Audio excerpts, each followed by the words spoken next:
Та түрүү ингээд Эрдэнэ төлөвлөрийн бүтээгдэхүүний экспортлж байгаа бүтээгдэхүүний амнаатын татвар нь 19% дэлхийн зах зээлээс 2 дахин өндрөө гэж нь оюутлогоо 5 харамсалтай байна гэж хэлсэн.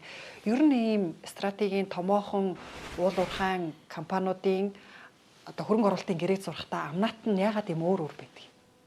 Одоо нөгөө Петро Чайна дайчин тамсаг дээр ч гэсэн татварын маргаантай байгаа. Оюутлогоо дээр ч татварын маргаан одоо ингээд манай улсад үргэлжлээл явж байна. Амнаатыг яаж тогтоодог юм? Одоо юу тухайн үед одоо 2007 онд 2008 онд тэр гэрээг хийхдээ оюутлогоо дээр тэр үед л тэр амнаатыг 5% дээр барина гэж хийцэн байхгүй юу? А түүнээс 19%-ийг хин нэгэн хүн тогтоогоогүй. Энэ бол хуулиараа. Одоо ашигт малтмлын хуулиараа 19%-ийг бол авч байгаа. А түүнээс оюу толгой бол өөрөө доктортой юм хөрөнгө оруулалтын гэрээтэй биш үү? Энэ гэрээн дээр л 5% гэдгээ зааж байгаа байхгүй юу? Тэгээд одоо тэрнээс ч хоош хуулиуд өөрчлөгдөж байгаа ч гэсэн энэ гэрээ мэн өөрөө хүчинтэй хэвээрээ байна тий. Хуулийн заалтаараа бол оюу толгой 19%-ийг төлөх ёстой. А байгуулсан гэрээгээр л 5% төлж байгаа. А Ороногийн хувьд бол 51% эзэмших ёстой. Төр. За энэ бол одоо хуулиараа заагдсан. Тэгээд энэ ураны одоо хууль чи өөр хуультай байхгүй юу? Тэгэхээр энэ ингээ 51% авах ёстой. А тэрнээс гадна Ороно дээр бол 5% амнаат дээр нэмхэн. За 5% амнаат дээр нэмхэн өсөн нэмэгдэх амнаат гэдэг манай ашигт малтмлын хуулинд байдаг. Тэр заалтаараа бол 10% амнаат. Металл болгон дээр өөр байдаг. Амнаат мань өөрөө металл болгон дээр өөр. Тэр үнэн нь одоо $80 байвал 10%, $70 байвал 10%, $100 байвал 11%, 110 бол 12%, 130 бол 14% гэдэг ингээд нэмэгдээд явдаг. Яг хөө тий одоо бодоод үзэхээр хуулиараа л зохицуулагдчих байх ёстой байтал ягаад өөр тогтцоод ингээд араас нь маргаа өрнөд хугацаа алдаад байдаг юм бэ л гэж. Тийм. Тэгэхээр нөгөө чинь бүх дэлхийгээр байдаг чинь манад одоо жишээлбэл би зүгээр оюутлогоо магтаж хэлж байгаа юм биш шүү тий. Одоо Роногч гэсэн ялгаагүй шууд 10 тэрбум доллар гаргаад 20 тэрбум доллар гаргаад тэрийг хийчих боломжгүй учраас одоо чадах компанитай гэрээ байгуулад манайх ийм зүйлийг хөнгөлж өгөө.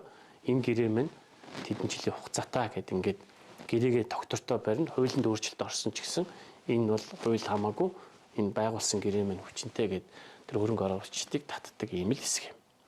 Гэхдээ яг тэрийг хийхдээ их буруу зүйл зөндөө байгаа. Маш буруу зүйлүүд бол зөндөө. Чи ч гэсэн өөрөө их олоудаа ирсэн. Манайх одоо хүн болгон бараг шахуу ярьдаг учраас би энэ дээр нэгтийг ахаал тэрийг тавтаад яриад ямаргүй байна л та. А тэгвэл Ороногийн гэрээн дээр одоо монголчууд нэлээд өндөр хүлээлттэй байгаа. Гэрээ зурагдах шатанда гэрээ хилцээ яригдлаа. Эхэллээ бүр одоо ингээ манай төрийн тэргүүн Франц улсад очиод яригдсан асуудал одоо яагаад гацчихв? Геополитикийн шахалт байна уу? Гацсан зүйл байхгүй. За өмнөх байгаа алдаагаа давтахгүй тулд одоо Ирагийн одоо энэ оюутлогоо дээр хийсэн гэрээнийхээ алдааг давтахгүй тулд бүх ажлын хэсгүүд маш хурдтайгаар ажиллаж байгаа.